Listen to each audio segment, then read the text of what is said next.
જૂનાગઢની જાણીતી સેવાભાવી સંસ્થા સત્યમ સેવા યુવક મંડળ દ્વારા ડીવાયએસપી શ્રી ધાંધલિયા સાહેબ જાડેજા સાહેબની સૂચનાથી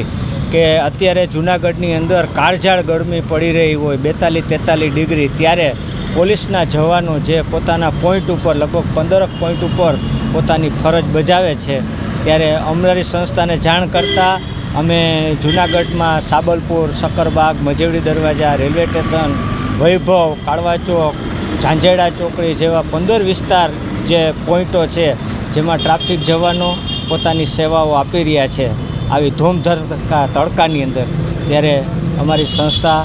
આજે યુવાનોને આજે છાશ તેમજ શરબત વિતરણ અમે અત્યારે સંસ્થા દ્વારા કરી રહ્યા છીએ। ખરેખર આજની આ ગરમી એટલી બધી છે કે આ લોકો સતત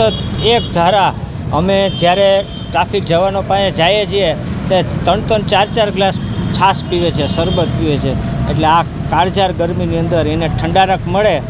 એવા અમારા પ્રયત્નો છે ને અમે આ ગરમીની અંદર હાલ અમે દરરોજ આ વિતરણ ચાલુ રાખશું। હું ટ્રાફિક શાખામાં ફરજ બજાવું છું। આજે આ સત્યમ સેવા જે મંડળ છે, યુવક મંડળ, તે 3 દિવસથી ધોમધકતા તડકાની અંદર આજે ટ્રાફિકના જે પોઈન્ટો છે, લગભગ